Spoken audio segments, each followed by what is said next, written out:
सगळ्यात महत्वाची गोष्ट जी सरांच्या चित्रांमध्ये दिसते ती मला सर्वांना सांगणं गरजेचं आहे. ते जे काढून ठेवलेलं आहे ना इतक्या वर्षांचं ते सोपं नाही आहे. ते सोपं दिसतं,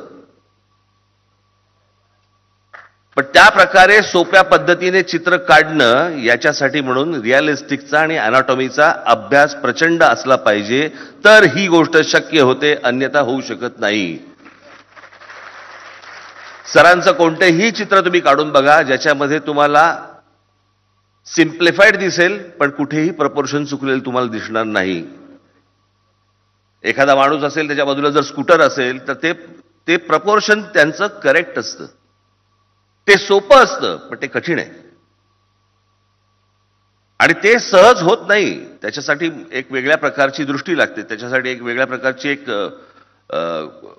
काय म्हणू आपण त्याला एक प्रकारचं ऑब्झर्वेशन लागतं की काय बघायचंय त्यातनं. आता सरांनी मगाशी उल्लेख केलात की सरांनी खूप साधेपणाने जगाकडे पाहिलं, आम्ही नाही पाहत. मगाशी आपण एका व्यंगचित्राचा उल्लेख केला, त्यावेळेला मला एक दुसरं व्यंगचित्र सुचलं.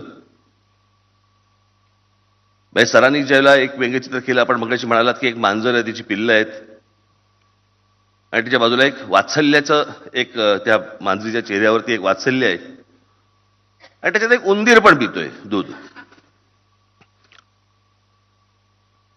मी आज जर समजा मी ते व्यंगचित्र करायला घेतलं तर मी दाखवीन मांजर तिथेच आहे, पिल्ल अंगावरच्या पट्ट्यांमुळे भांडतायत, तू कोणत्या जातीचा, तू ह्या जातीचा का त्या जातीचा, आणि बाकी सगळी उंदरं फक्त दूध पित आहेत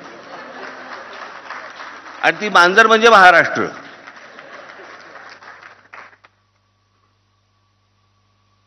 सरांचा जगाकडे बघण्याचा दृष्टिकोन साधा, सरळ, निखळ, पण तो सोपा नव्हे.